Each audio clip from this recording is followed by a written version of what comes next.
Hello, एक comment आया हुआ था मेरे पास कि बीमा जो है किससे लें। कौन सा ऐसा एडवाइज़र हो जिसके हम पहचान कर पाए कि इससे बीमा लेना चाहिए या किससे लें। तो इसके बारे में ही आज मैं आपको बताने वाला हूँ कि बीमा किसी से भी लें, लेकिन एक चीज़ का ज़रूर ध्यान रखें, क्योंकि बीमा जो होता है वो शॉर्ट टर्म का होता नहीं है। बीमा जो भी होता है वो लॉन्ग टर्म का ही होता है। शॉर्ट टर्म की कुछ बीमा है, लेकिन एक चीज़ का ज़रूर ध्यान रखें कि जो व्यक्ति प्रोफेशनल हो।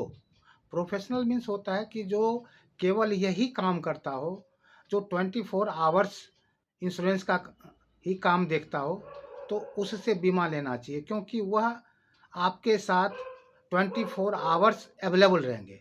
और जो भी पार्ट टाइम जॉब करते हैं उनको थोड़ी सी प्रॉब्लम होती है, और साथ साथ एक्सपीरियंस कि किसके पास नॉलेज है और जो हमको एक अच्छी तरह से बीमा दे सके। बहुत आदमी ऐसे होते हैं कि अपने हिसाब से बीमा देखते हैं, लेकिन बहुत ऐसे होते हैं कि आपके हिसाब से आपकी नीड क्या है उसके अनुसार बीमा करते हैं। प्रोफेशनल जो होते हैं वो गलत तरीके से बीमा नहीं कर सकते हैं, क्योंकि उनका ये जो काम है वो 24 आवर्स का काम होता है। इसलिए वो गलत इसलिए नहीं करेगा क्योंकि वो मैच्योरिटी तक आपके साथ रहेगा। यदि वो गलत बोलेंगे तो फिर उसका मार्केट ख़राब हो जाएगा, फिर वो आपके पास जा नहीं सकते हैं, आपके थ्रू उसको रेफरेंस मिलता है।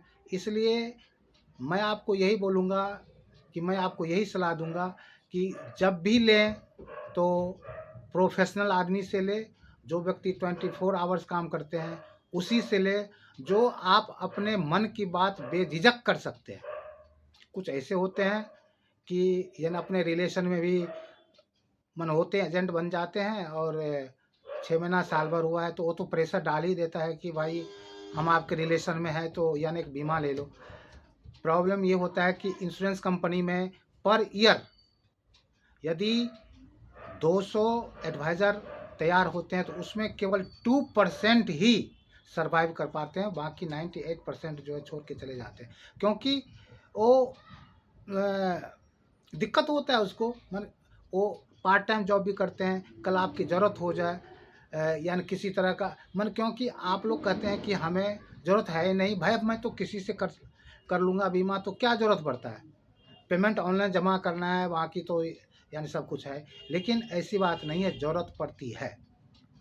कभी मान के चलिए कि निफ्ट के ढेर सारे काम होते हैं, निफ्ट की काम है, क्लेम का काम है, एसबी का काम होता है। ये सब काम करने के लिए तो मान के चलिए आप काम करते हैं, आप एक दिन की छुट्टी करेंगे, फिर आप ऑफिस जाएंगे, तो एक दिन का जो आपकी सैलरी है या तो माइनस हो जाएगा ना।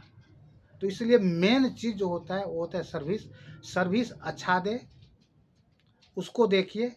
और एक चीज़ और मैं कहता हूँ कि एक चीज़ और होता है कि एक चीज़ ध्यान में ये भी रखिए कि बहुत ऐसे होते हैं कि कुछ पैसे का लालच दे करके आपको बताएगा कि हमसे बीमा करा लो, मैं 1000 2000 माने यानी एक प्रकार की वो यानी पैसे का प्रलोभन देते हैं। लेकिन उस चीज़ पर ध्यान मत दीजिए, क्योंकि आज उससे आपका कुछ होना जाना है नहीं, उससे कुछ नहीं होता है।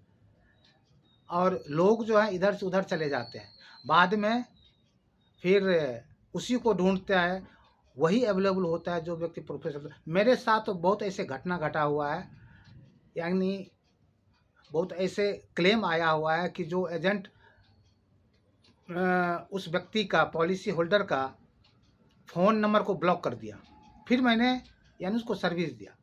तो ये सब चीज़ ज़रूर ध्यान में रखिए और यानी उसके बाद चयन कीजिए। धन्यवाद।